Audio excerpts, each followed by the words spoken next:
Akenatón, el rey hereje. Permítanme presentarles a un faraón diferente a todos los demás. Este faraón fue el primero que creyó en la palabra de un solo Dios.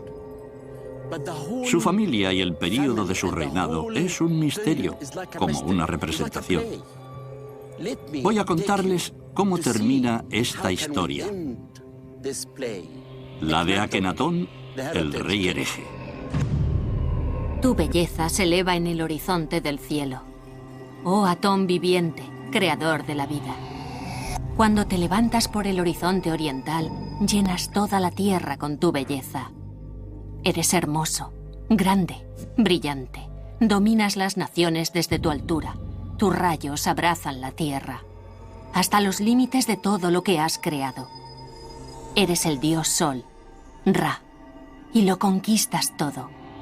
Lo dominas para tu amado hijo. Estás lejos, pero tus rayos inundan el mundo.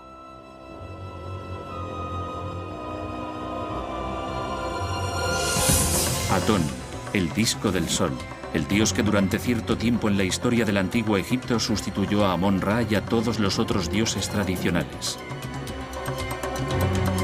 Akenatón, el sacerdote de Atón, la única persona a la que se permitía venerarlo, una de las figuras más polémicas de la historia egipcia.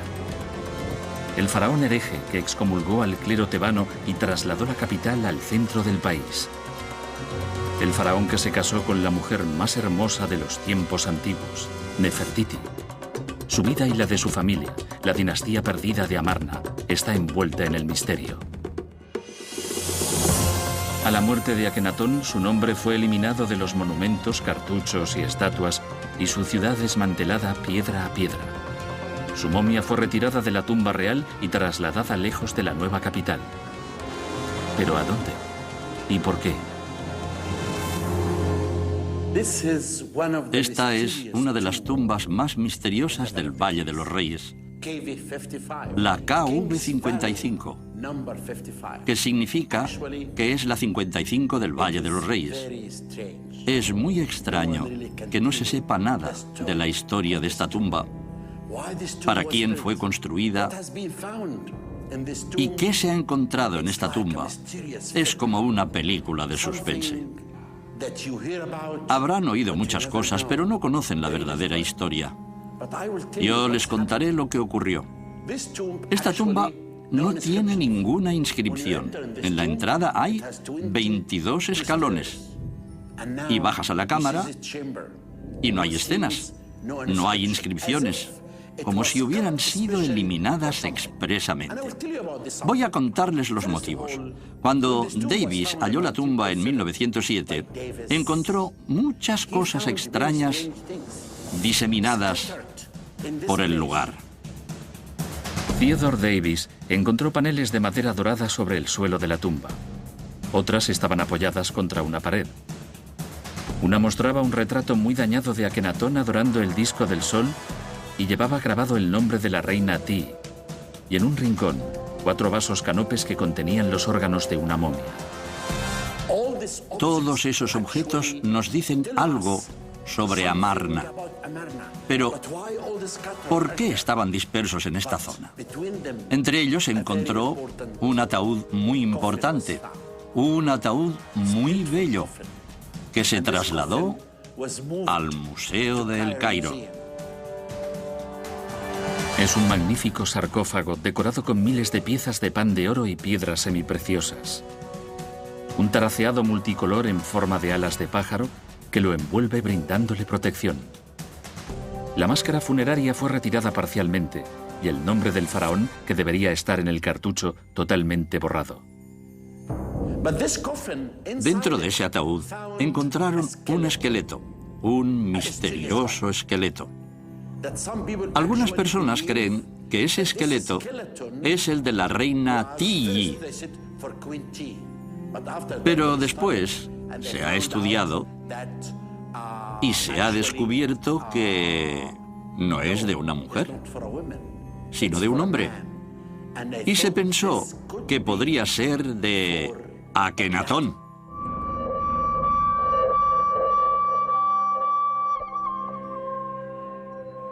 ¿De quién era el sarcófago con el cartucho borrado? ¿Por qué está rodeada de tanto misterio la figura de Akenatón? ¿Y por qué trasladaron su momia de la tumba original? ¿Quién era realmente el rey hereje? Akenatón es una figura muy importante en la historia de la humanidad. No solo era un faraón egipcio, un rey. Era un profeta, era un filósofo. Cambió muchas cosas en sus tiempos. Por ejemplo, fue el primero, yo creo que el primero en la historia, y tal vez el único, que inició una revolución contra su propio régimen, su propio sistema.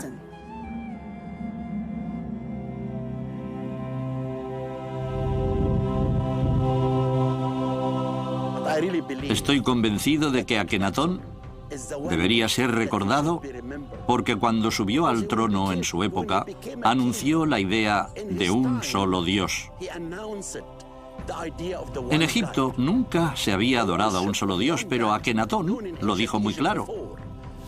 El poder del sol, llamado Atón, es el único Dios.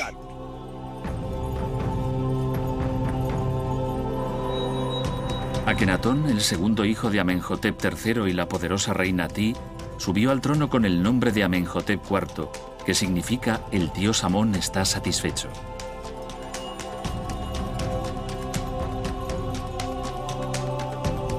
Amón-Ra, el dios sol tebano, era muy importante durante el Nuevo Reino, la época dorada del Antiguo Egipto, y particularmente durante la 18ª dinastía.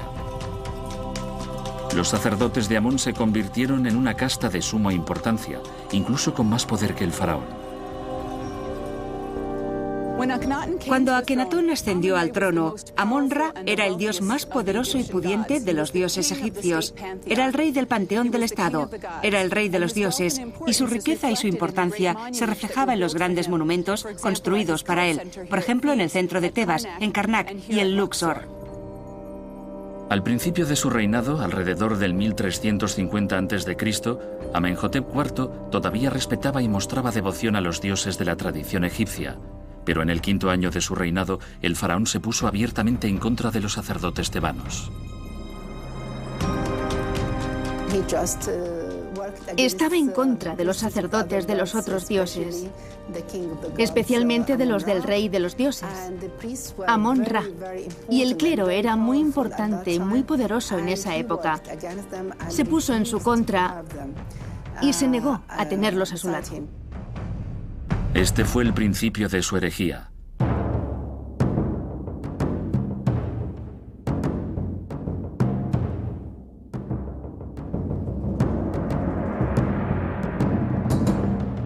El faraón reemplazó el culto a Amón y a los otros dioses por el culto a un dios único, Atón, el disco del sol, y cambió su nombre por Akenatón, la divulgación creativa de Atón.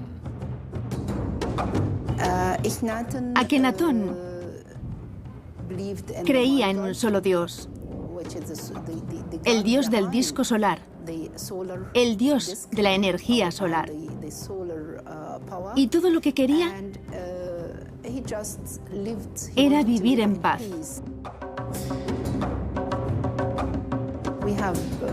Tenemos maravillosos himnos de la época. Podemos comprobar cómo adoraba a ese dios. Y los textos son muy sorprendentes, porque por primera vez se habla de un Dios que ha creado toda la tierra. Oh Dios único, no hay otro igual a ti. Has creado el mundo según tus deseos, y lo has hecho solo. A todos los hombres, al ganado y a las bestias salvajes, todo lo que hay en la tierra y todo lo que hay en el cielo.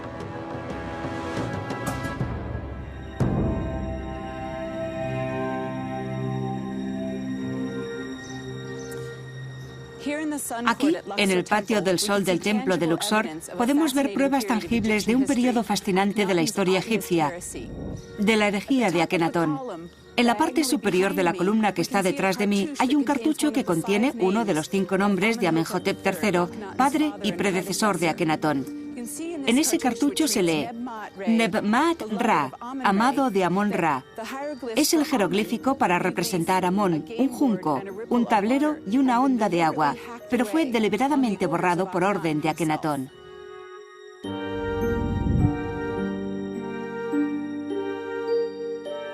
Akenatón rechazó el sistema que había estado vigente durante cientos de años. Intentó eliminar el culto al dios Amón y con él a la casta de los sacerdotes tebanos. El rey hereje era el sumo sacerdote del nuevo dios, el disco del sol. Solo él tenía el privilegio de conocerlo y venerarlo. El amor que sentía por su dios no tenía límites, igual que por su esposa, la gran consorte real, Nefertiti, cuyo nombre significa «ha llegado la belleza». Oh adorable mujer de hermoso rostro, adornada con todas las gracias, dotada con todas las virtudes, cuya voz inspira alegría. Dama llena de gracia, plena de amor, cuyos sentimientos hacen feliz al Señor de las dos tierras. Estaba casada con Akenatón, era su esposa favorita. Estaba a su lado. Le dio 6 hijas y se la ve en todas las escenas. Por primera vez pueden verla al lado de él. Recibe la vida de Atón. Atón se la da y luego la derrama sobre el pueblo. Nefertiti descendía de una importante familia de Akhmin, Alto Egipto. Existe casi la certeza de que era hija de Ay, jefe de las cuadras reales, que se convirtió en gran visir durante el reinado de Tutankamón y más tarde en soberano a la muerte del joven rey. Nefertiti tuvo una importante participación en la vida política, tanto como para ser representada junto a su esposo en las ceremonias oficiales e incluso en los asuntos militares. Nefertiti ocupaba la misma posición y en realidad era ella quien gobernaba. Akenatón estaba dedicado a su religión y Nefertiti se ocupaba del gobierno. Pero aunque Nefertiti podía dirigirse al dios directamente con ofrendas, solamente el rey podía conocerlo personalmente.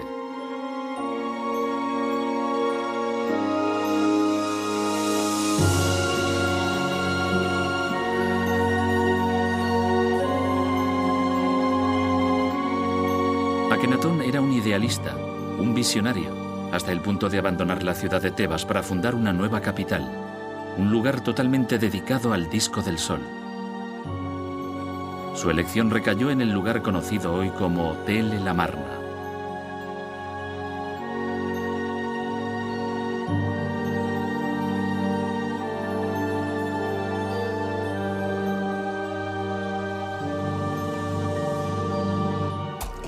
Cambió la capital y fundó la primera ciudad diseñada del mundo antiguo y escogió un lugar exactamente a medio camino entre Luxor, Tebas y Menfis, la antigua capital, la capital clásica de Tebas. En su 4º año de reinado, Akenatón vino a este lugar que sería la ciudad horizonte de Atón.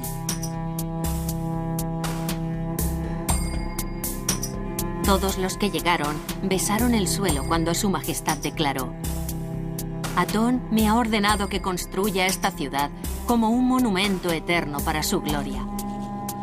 Él me ha conducido al lugar donde erigiré el horizonte de Atón en la tierra que me pertenece.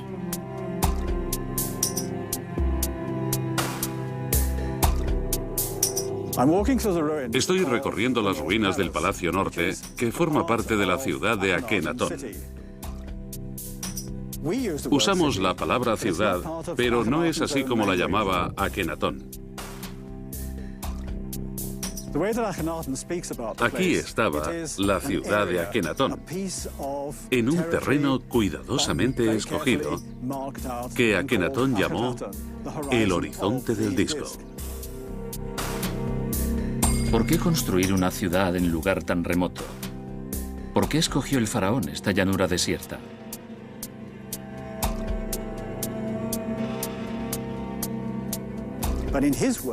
Según él, fue el propio Atón quien eligió este lugar. Esto forma parte, una parte importante, de su visión de la ciudad para Atón. Para él, lo más importante era que Atón tuviera su propio lugar especial, uno que nunca hubiera pertenecido a otro dios, ni a otro rey, ni a otra persona. Atón lo decidió y se construye en esta zona. Hay otras teorías, pero solo son especulaciones modernas. Al este del Nilo, oh Atón, mi padre, en el lugar que tú has elegido, construiré tu capital. Todos los seres humanos vendrán a adorarte, y aquí construiré un templo a la sombra del sol, donde mi esposa Nefertiti vendrá y te adorará.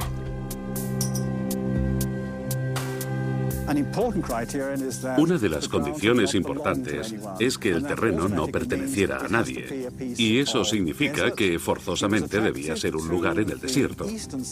Se sintió atraído por el lado oriental del Valle del Nilo, por donde amanecía, y también influenciado por la topografía, por los bien delimitados valles de la zona este, por donde sale el sol, y de ahí el jeroglífico para horizonte, que consta de dos colinas en el valle y el sol apareciendo entre ellas. Aquí en Amarna se daban esas condiciones. Era un terreno vacío y desierto donde no había vivido nunca nadie, porque está al este. La entrada al valle es muy adecuada, da al este. Y durante cierta época del año la iluminaba el sol al amanecer, a una hora determinada durante el equinoccio de primavera en aquel tiempo.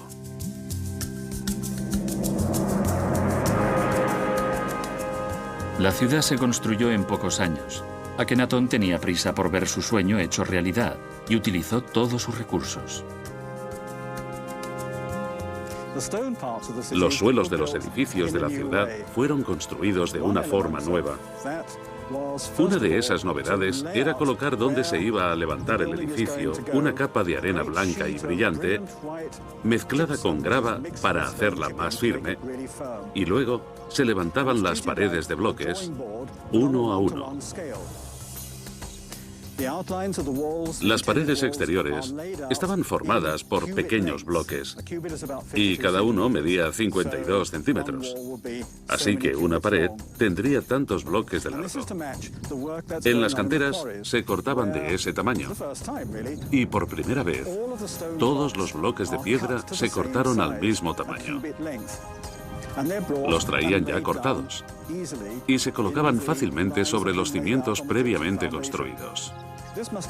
Esto debió ayudar mucho a los constructores poco duchos, a los nuevos constructores que quizá no tenían mucha experiencia. Ahora, en nuestros días, a estos bloques se les llama bloques talatat. Es una palabra que deriva del árabe moderno, tres, talata, y se supone que representa la forma de medir esos bloques extendiendo los dedos, 1, 2, 3, talata, y de ahí el nombre talatat.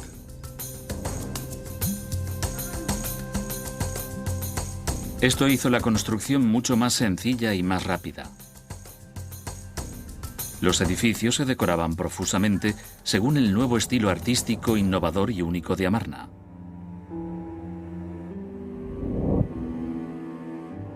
La ciudad del faraón hereje tenía unos límites muy bien definidos. Lo primero que se hizo en la construcción de Amarna fue señalar el perímetro de la ciudad.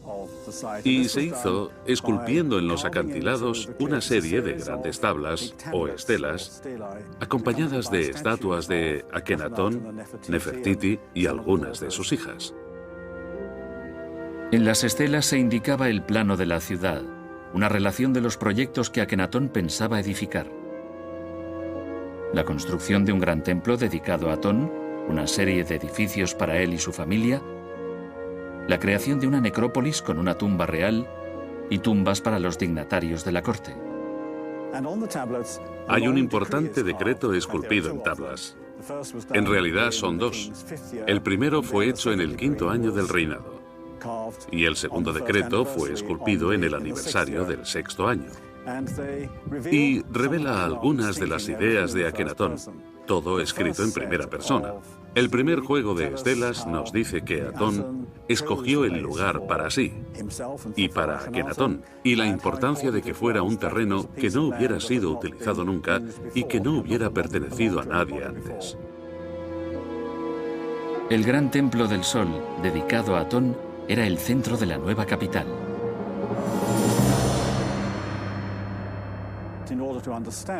Para comprender a Akenatón, hay que estudiar no solo los escritos, sino también apreciar la extensión de su propia visión, una visión religiosa. Necesitaba un territorio sagrado dedicado totalmente a Atón.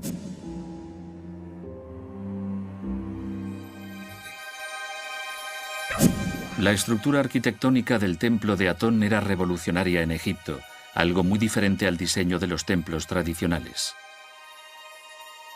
Se elevaba en el centro de un enorme solar rectangular de 800 por 275 metros. No estaba cubierto para que los rayos del sol penetraran triunfalmente. La parte central de la estructura sagrada, en donde se realizaban las ofrendas, estaba totalmente abierta y medía 212 por 32 metros. Un pasillo ceremonial dividía por el centro los dos grupos de altares de piedra del primer gran patio. Y había otros grupos de altares en los patios contiguos.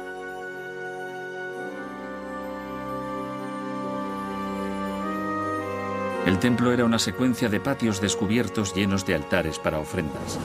La monotonía del sagrado complejo la rompían los diferentes elementos básicos: pilares, mesas de ofrendas y columnas, algunos edificios, pequeñas zonas y altares de sacrificio.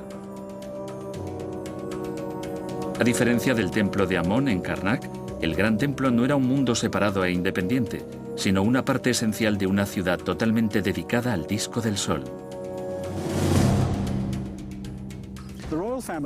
Parece ser que la familia ocupaba 7 edificios que en conjunto formaban el palacio. En el centro de la ciudad, enfrente del templo de Atón, había un enorme edificio de piedra que actualmente llamamos el Gran Palacio. Es un lugar para ceremonias, es un lugar oficial. Además, hay otros 3 palacios construidos con ladrillos, además de los 7 edificios que componen el palacio. En las afueras, en el desierto, rodeados por una muralla, había otras residencias, con jardines, pequeños santuarios, pabellones y otras dependencias. Eran lugares de retiro, de descanso, privados, donde podían disfrutar de una zona verde sin olvidar el culto a Atón. Residencias magníficas, jardines lujosos, suntuosamente decorados, edificios para los momentos de ocio y descanso, una ciudad construida por Akenatón muy adelantado a su tiempo. La primera capital diseñada del mundo antiguo. Una pequeña isla feliz destinada, sin embargo, como todas las utopías, a una corta vida y a un trágico final.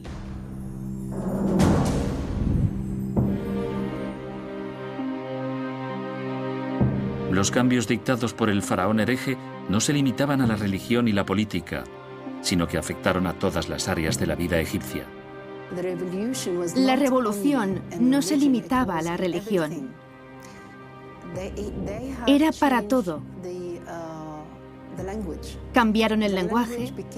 El lenguaje se hizo muy sencillo porque esa lengua era también la del pueblo. Así que cambiaron la lengua clásica del antiguo Egipto por un lenguaje muy simple que nosotros llamamos nueva lengua egipcia. Al mismo tiempo, cambiaron la expresión artística, la forma de representar todas las cosas, que era más libre en la época de Akenatón. La nueva filosofía de Akenatón era enviar un mensaje claro a su pueblo, y los artistas eran sus mensajeros. El faraón les invitó a que abandonaran los límites tradicionales y dieran rienda suelta a su creatividad e imaginación.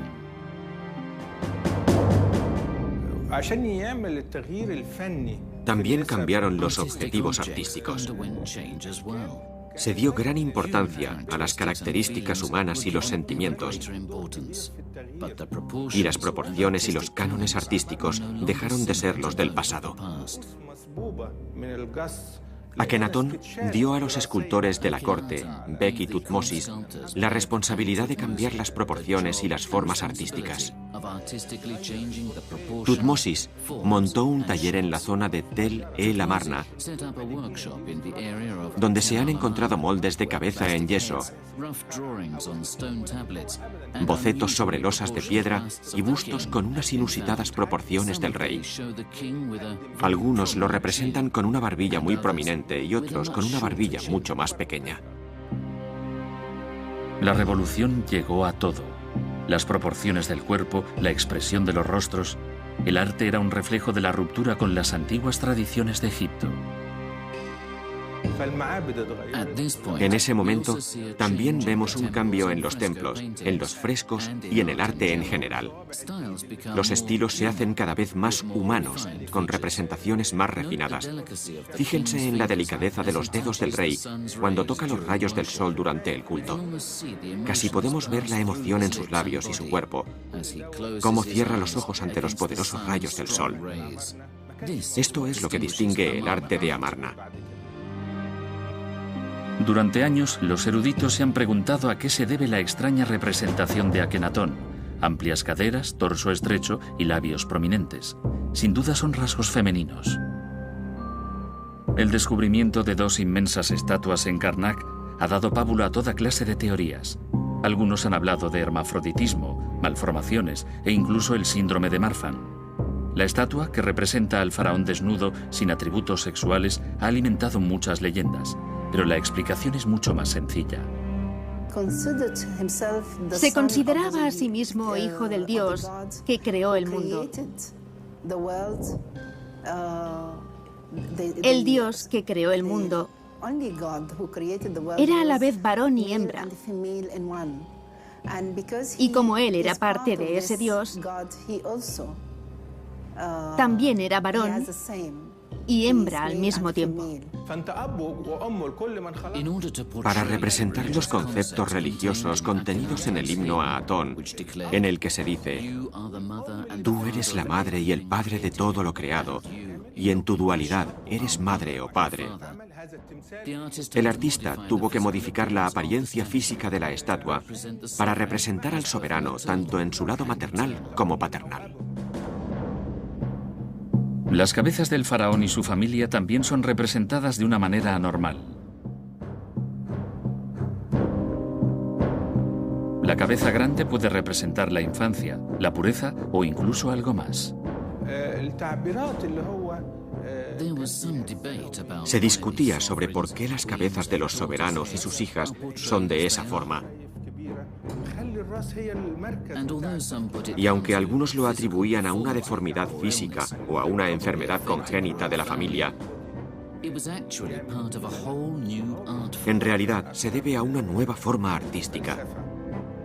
Por primera vez, el faraón fue representado en la intimidad de la vida familiar. Podemos verlo en una actitud cariñosa hacia Nefertiti y jugando con sus hijas. Pero las imágenes más sorprendentes, la mayoría muy lejos de las costumbres anteriores, están ocultas en la necrópolis de Amarna, en las paredes de la tumba real.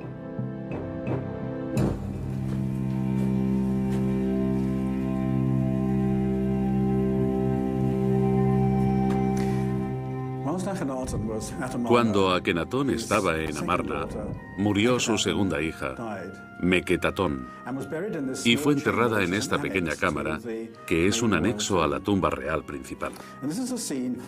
En esta escena, vemos a la familia llorando.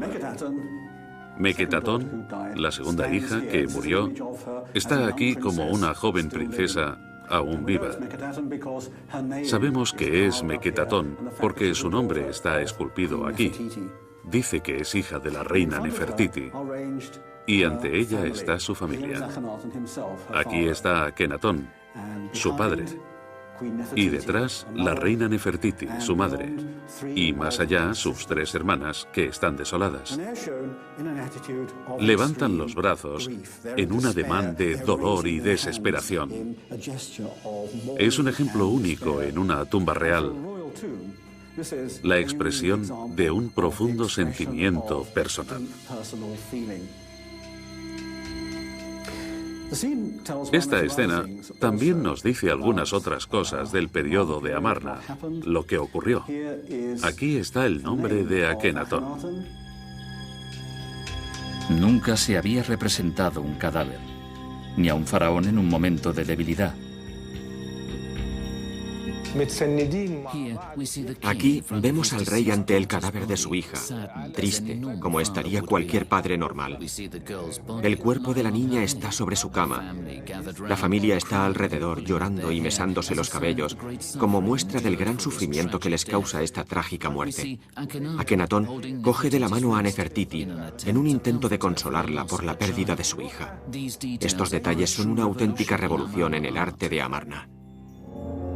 Akenatón no es un faraón, un dios supremo, sino un ser humano que sufre por la muerte de una hija a la que hasta hacía poco tomaba en sus brazos.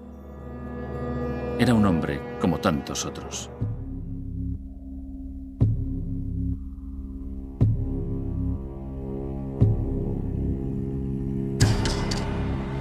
Esta imagen representa en piedra una escena de la vida cotidiana, como otras sobre las paredes de las tumbas de la necrópolis de Akenatón. Las tumbas de la ciudad del faraón hereje son significativamente innovadoras comparadas con las del Valle de los Reyes, donde fueron enterrados otros faraones del Nuevo Reino. En el Valle de los Reyes, las paredes de las tumbas se decoraban con escenas de los libros sagrados del antiguo Egipto, con representaciones del viaje que los difuntos hacían en la vida del más allá y los juicios que debían superar hasta llegar a los campos del bendito.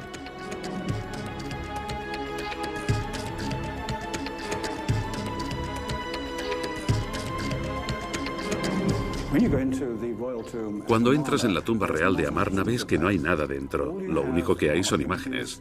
Esta es la cámara mortuoria de Akenatón.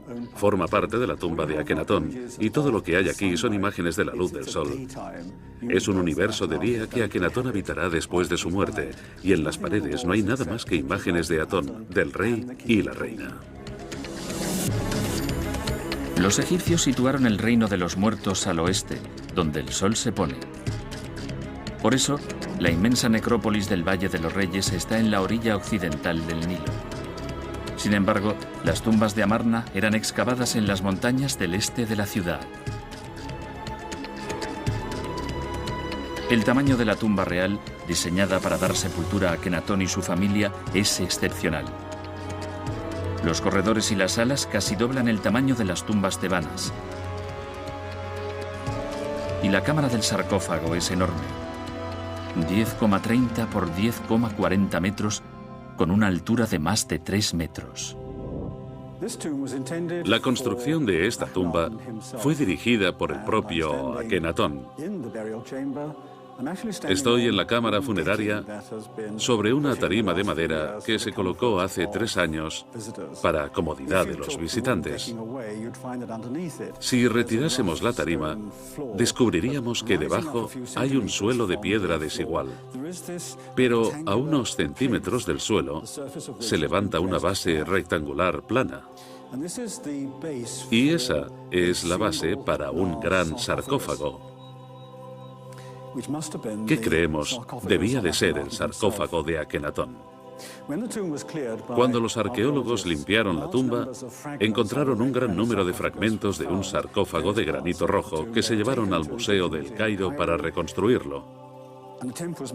Y ahora, el sarcófago de Akenatón está en los sótanos del Museo Egipcio de El Cairo. El sarcófago presenta algunas diferencias notables con respecto a los sarcófagos de los reyes de ese periodo. Normalmente, cada esquina estaba protegida por una diosa en especial,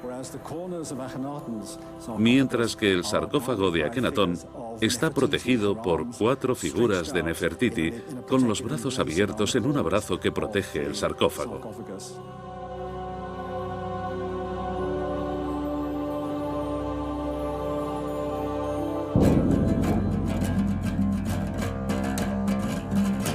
A la mitad del corredor, a la derecha, hay una serie de salas largas y estrechas que no fueron terminadas. Tal vez estaban destinadas a Nefertiti, pero el cadáver de la gran consorte real no descansa en esta tumba. Cerca de la segunda escalera hay otra zona, el lugar de reposo de la segunda hija de Akenatón, Meketatón. El faraón también había ordenado la construcción de tumbas para otros personajes importantes de la ciudad, incluyendo al cortesano Ay, figura clave en el período hereje que incluso ocupó el trono a la muerte de Tutankamón.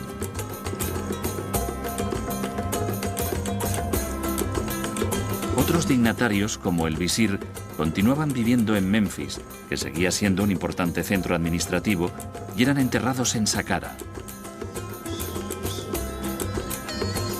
A principios de 2007 se realizó un descubrimiento en la necrópolis de Saqqara y se confirmó que esta es la bella tumba de un alto dignatario de la corte de Akenatón, Tajembui, el portador del sello del faraón.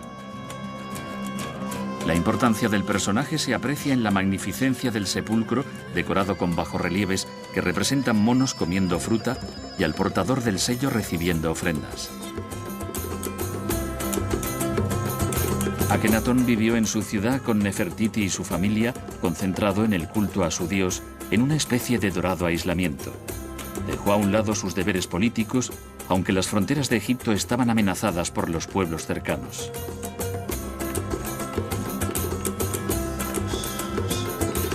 Conocemos las relaciones entre Egipto y sus vecinos gracias a un excepcional descubrimiento que tuvo lugar hacia finales del siglo XIX, las llamadas Cartas de Amarna.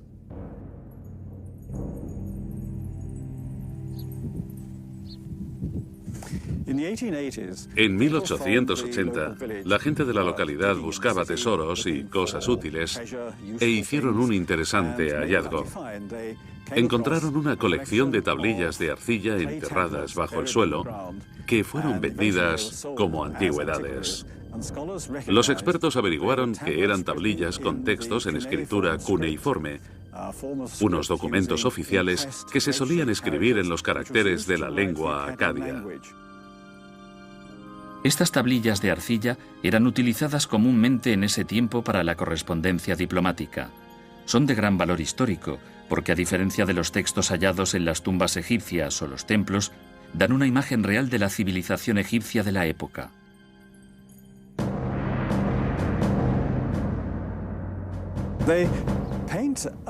Dan una imagen sorprendente del imperio egipcio. A los egipcios les gustaba presentarse oficialmente como vencedores, como una gran potencia militar que aplastaba a los países extranjeros, fueran quienes fueran. Pero en esa correspondencia es evidente que Egipto era un jugador más en un juego político muy complicado, y no eran tan poderosos. Es evidente que el imperio egipcio no era tan fuerte y que en aquellos tiempos el principal estado detrás de las fronteras del imperio egipcio era el reino de Iti, el reino hitita. Siria sufría la constante amenaza de guerra entre Egipto y los hititas, y los gobernantes de las ciudades-estado intentaban mediar. Otra característica que se adivina por otras cartas es la extensión de las amenazas locales. Cada uno de esos pequeños estados-ciudades, aunque leales a Egipto y ante la presencia de un representante egipcio, intentaban llevarse bien con sus vecinos, pero en algunas ocasiones intrigaban con el principal enemigo de los egipcios, los hititas. Akenatón aún se debilitó más políticamente, y la situación de Egipto era tan precaria que fue necesaria la intervención de la reina Ti, la poderosa madre del faraón. Estuvo al lado de su hijo, pero cuando la madre del faraón, la reina Ti, llegó a Amarna, ocurrió algo extraño. Nefertiti desapareció. Fue entonces cuando Nefertiti desapareció literalmente. Desapareció de los monumentos. Su nombre fue borrado de las inscripciones y reemplazado por el de Meritatón, su hija mayor.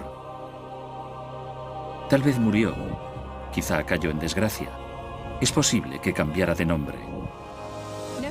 Nefertiti desapareció del registro histórico sobre el 12º año del reinado de su esposo. En muchas inscripciones se la llama Nefertiti Neferneferu Atón, y en la época que ella desaparece aparece un nuevo rey llamado Angeperure Neferneferu Atón, al lado de Akenatón en el trono egipcio. Probablemente Akenatón ya no era capaz de gobernar solo, y de repente, como salido de la nada, apareció el cogobernante, Angeperure. Hay pruebas evidentes de que este nuevo rey era una mujer, y muchos historiadores creen que no era otro que la propia Nefertiti. Las excavaciones realizadas desde hace mucho tiempo en Amarna han demostrado que hay 3 nombres reales grabados en varios lugares. Uno, por supuesto, es el de Akenatón, y los otros no son conocidos. Son Angeperure y Nekhkeperure, que es el otro nombre de Tutankamón. Creo que las personas que vivieron aquí después de la muerte de Akenatón asistieron a 2 coronaciones, una la del rey Angeperure y la segunda de Tutankamón.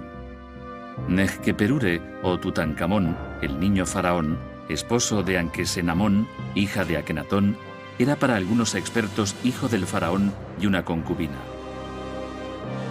Por lo tanto, no era el sucesor directo del faraón hereje y del cogobernante Angeperure. Entre ellos, otra persona con orígenes poco claros hizo su aparición cuando murió el faraón hereje, Esmencaré. Algunos egiptólogos creen que era hermano de Tutankamón, otros que era Nefertiti, que reinó durante varios años con un nombre masculino con su hija Meritatón como consorte real.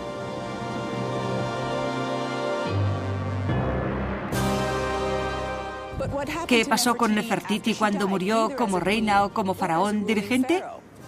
¿Debió de haber sido enterrada en Amarna o en Tebas?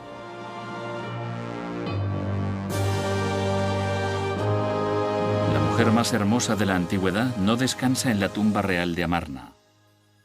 Probablemente su cuerpo fue trasladado, tal vez a la necrópolis tebana. Hay 2 momias femeninas anónimas encontradas en la tumba de Amenhotep II, al mismo tiempo que varios faraones del Nuevo Reino, y posiblemente alguna de esas momias es la de Nefertiti. Lo más probable es que sea la llamada Dama Mayor, que a su muerte debía de tener alrededor de 40 o 45 años, y lleva algunos atributos de reina. También se la ha identificado y se cree con bastante seguridad que podría ser Tigi, la madre de Nefertiti. Unos exámenes recientes han descubierto que la dama más joven murió a una edad demasiado temprana para ser Nefertiti. Con la muerte de Nefertiti y Akenatón, la espléndida ciudad de Atón fue abandonada y el período de la herejía de Amarna borrado de la historia. El culto al dios Amón fue restituido y los sacerdotes tebanos volvieron al poder. El nombre del faraón hereje fue borrado de monumentos e inscripciones en un intento de eliminar cualquier rastro de él. El cadáver del faraón, enterrado en la tumba real, fue trasladado de su lugar de descanso eterno. Algunos eruditos creen que el propio Tutankamón ordenó llevarlo secretamente al Valle de los Reyes. En el Valle de los Reyes hay una tumba con el número 55, la KV55, la tumba que fue descubierta por primera vez en el siglo XVII y parece que está vinculada a Amarna, al periodo de Amarna. Dentro había varios artículos usados en los entierros de personas diferentes y un ataúd de madera decorado con trozos de cristal y tiras de oro que contenía los restos de una momia reducida a un esqueleto. Normalmente, en las tiras de oro se inscribía el nombre y el título del difunto, pero en estas habían sido minuciosamente eliminados y por tanto no se conoce la identidad de la persona que descansa allí. Ese esqueleto podría pertenecer a Akenatón. Es un misterio. Es algo que tenemos que desvelar. El misterio de esta tumba y todos esos objetos. Estoy personalmente interesado en conocer ese período de Amarna. Y para eso podemos aplicar en la arqueología los medios científicos de que disponemos para averiguar quién es el propietario de esta tumba. Creemos que cuando murió Akenatón, algunas personas que le eran leales se llevaron de su tumba el ataúd y todos esos objetos antes de que la gente pudiera destruirlos, y los trajeron aquí. Pronto tendremos la solución. Todos ustedes sabrán si era de los miembros de la familia de Tutankamón y revelaremos por primera vez el misterio de la KV-55. La dinastía perdida de Amarna ha estado envuelta en el misterio durante más de 3000 años. Todavía quedan sin responder muchas preguntas. El faraón hereje todavía tiene que encontrar la paz. Respiraré el dulce aire que emana de tu boca.